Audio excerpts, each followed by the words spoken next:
ఉమ్మడి చిత్తూరు జిల్లా మామిడి రైతులకు ఈ ఏడాది సంక్రాంతి కరవైంది. గతేడాది గుజ్జు పరిశ్రమలకు సరఫరా చేసిన తోతాపురి కాయల నగదు నేటికి చాలా మందికి జమ కాలేదు. తాము ప్రకటించిన ప్రోత్సాహక ధరకు సంబంధించిన మొత్తాన్ని ప్రభుత్వం ఎప్పుడో ఖాతాలో జమ చేయగా గుజ్జు పరిశ్రమలు మాత్రం తాము ఇవ్వాల్సిన సొమ్మును ఇవ్వకుండా కాలం వెల్లదీస్తున్నాయి.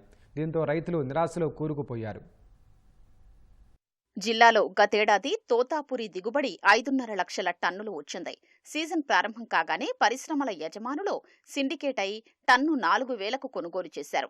దీంతో ప్రభుత్వం రంగంలోకి దిగి టన్నుకు 4,000 ప్రోత్సాహక ధరను ప్రకటించి పరిశ్రమలు మరో 8,000 ఇవ్వాలని ఆదేశించింది. స్వయంగా సీఎం చంద్రబాబు, వ్యవసాయ శాఖ మంత్రి అచ్చెన్నాయుడు, జిల్లా ఇన్ఛార్జి మంత్రి రాంప్రసాద్ రెడ్డి పలుమార్లు సమీక్షించారు. సీఎం నిర్వహించిన సమీక్షలో 8,000 ఇస్తామని నాడు అంగీకరించిన పరిశ్రమలు ఆపై చేతులెత్తేశాయి. ప్రభుత్వం ప్రకటించిన ప్రోత్సాహక ధరకు సంబంధించిన 180 కోట్లను 2 నెలల్లోనే జమ చేయించారు. కానీ గుజ్జు పరిశ్రమ నెలల తరబడి డబ్బులు ఇవ్వకపోగా ఒక్కో పరిశ్రమ ఒక్కో విధంగా ధరను చెల్లిస్తున్నాయి. అప్పటికే ఆలస్యం కావడంతో రైతులు చేసేదేమీ లేక వచ్చిన కాడికి తీసుకుంటున్నారు. మామిడి ఎక్కువ ఉత్పత్తి అయిందని చెప్పి ఫ్యాక్టరీల వాళ్ళు ధరని నిర్దేశించకుండా ధరను చాలా తక్కువ చేయటం జరిగింది. కానీ రాష్ట్ర ప్రభుత్వం మా బాధను ఆలోచించి మాకు 4 రూపాయలు పెట్టుబడి సాయాన్ని ఇచ్చింది. వాళ్ళు మాట చెప్పినట్లుగానే వాళ్ళ డబ్బులను వాళ్ళు మా అకౌంట్లలో పారదర్శకంగా వేసేశారు. కానీ ఫ్యాక్టరీల వాళ్ళు 8 రూపాయలు ఇస్తామని చెప్పి కరాఖండిగా చెప్పి కలెక్టర్ దగ్గర, మినిస్టర్ల దగ్గర, ముఖ్యమంత్రి దగ్గర ఒప్పుకొని వాళ్ళు మా దగ్గర కాయలు తోలుకున్నారు. కానీ 6 నెలలైంది. 6 నెలలైనా మాకు ఇవ్వాల్సిన డబ్బులు ఇవ్వకుండా మమ్మల్ని బాధ పెట్టారు. ఇప్పుడు మేము కలెక్టర్ దగ్గరికి, ముఖ్యమంత్రి దగ్గరికి, వ్యవసాయ శాఖ మంత్రి దగ్గరికి, అందరి దగ్గరికి వెళ్లడం జరిగింది. వాళ్ళు ఏమనుకున్నారేమో 8 రూపాయల్లో 4 రూపాయలని వాళ్ళు పట్టుకొని 4 రూపాయలు మాకు ఇచ్చారు. ఫ్యాక్టరీలు వాళ్ళందరూ కూడా మీరు మా డబ్బుని 6 నెలలు మీరు పెట్టుకున్నారు కాబట్టి 8 రూపాయలు ప్లస్ 1 రూపాయి 9 రూపాయలు వేసి ఇవ్వండి. నేను మామిడి పంటను మన గుజ్జు పరిశ్రమలకు తరలించాము.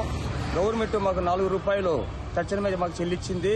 8 రూపాయలు ఆ రోజు మంత్రి అచ్చెన్నాయుడు గారు ఉన్న ప్రతినిధులందరూ 8 రూపాయల చొప్పున కలెక్టర్ గారు అందరూ 8 రూపాయల చొప్పున ఇప్పించాలనేసి ఫ్యాక్టరీ గుజ్జు పరిశ్రమలకు తెలిపేది. ఈ రోజుకి కూడా మాకు గుజ్జు పరిశ్రమలో డబ్బులు చెల్లించలేదు.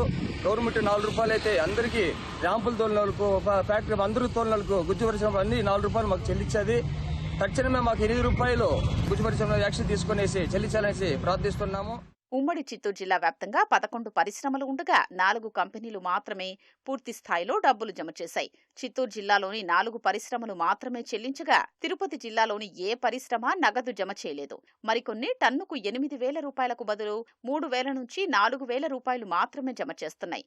వచ్చే సీజన్కు రైతులకు పెట్టుబడులు అవసరమైనా పూర్తి స్థాయిలో చెల్లింపులు చేయకపోవడంతో రైతులు ఆందోళన చెందుతున్నారు. ప్రభుత్వం వారు చెప్పినటువంటి మాట ప్రకారంగా 4 రూపాయలు చెల్లించడం అయింది. మా రైతులకందరికీ కూడా సంతోషదాయకము. కానీ ప్రభుత్వం చెప్పినటువంటి 8 రూపాయలని గుజ్జు పరిశ్రమ యాజమాన్యం వారు ఎవరికి కూడా ఇప్పటి వరకు ఇవ్వడం లేదు. వాళ్ళు ప్రతి ఒక్క ఫ్యాక్టరీ వాళ్ళు కూడా వాళ్ళ ఇష్టానుసారంగా 3 రూపాయలు 4 రూపాయలు చెప్పి చెక్కులు ఇస్తున్నారు. కానీ ప్రభుత్వం చెప్పినటువంటి ఆర్డర్ని తూచా తప్పకుండా వాళ్ళు వినడం లేదు. మాకు న్యాయం జరగలేదని మీకు విన్నవించుకుంటాను. గవర్నమెంట్ 4 రూపాయలు ప్రకటించింది, వాళ్ళు ఇచ్చినారు. వీళ్ళు ఇవ్వాల్సిన 8 రూపాయలు ఇంతవరకు ఇవ్వకుండా మళ్ళీ దానిలో మధ్యలో ఒక 4 రోజులు ఆడేసి మళ్ళీ ఏం చేశారు, మళ్ళీ స్టక్ చేయాలని చూశారు. కృష్ణగిరిలో 4 రూపాయలు పోతా ఉంది, మేము ఎట్లా 8 రూపాయలు ఇచ్చేదనేసి. మరి ఒప్పందం 8 రూపాయలు చేసుకున్నారు కదా. మీరు కొనందనంలో కృష్ణగిరిలో రేటు తగ్గింది, మీరు కొనుంటే కృష్ణగిరిలో 12 రూపాయలు అయింటుంది ఒరిజినల్ రేటు. సో అటువంటి పరిస్థితుల్లో వీళ్ళు వ్యాపారస్తులంతా కుమ్మక్కాయి, ఫ్యాక్టరీ వాళ్ళందరూ కుమ్మక్కైపోయినారు. మనం కొంటేనే కదా ధర, లేదంటే బెంగళూరు ఏం చేయను కదా కాయ అనే దీంతో వీళ్ళు రేట్లు ఇవ్వకుండా రైతులు నేర్పిస్తాయి. పొద్దు 4 రూపాయలు, 5 రూపాయలు, 3.5 రూపాయలు కూడా ఇస్తున్నారు. దీన్ని ఒప్పుకునే లేదు. ప్రాసెసింగ్ యూనిట్ వాళ్ళు 8 రూపాయలు ఇచ్చేదానికి ప్రభుత్వం గానీ కలెక్టర్ గానీ ముందుండి ఇంక 2-3 రోజుల్లో తీసేయాలి. లేని పక్షంలో 1 రూపాయి వడ్డీ వేసి 9 రూపాయలుగా తీసేయాలని చిత్తూరు జిల్లా రైతులు మామిడి సంక్షేమ తరఫున మేము కోరుతున్నాం. ప్రభుత్వం జోక్యం చేసుకుని గుజ్జు పరిశ్రమల నుంచి త్వరగా తమ డబ్బులు ఇప్పించాలని రైతులు కోరుతున్నారు.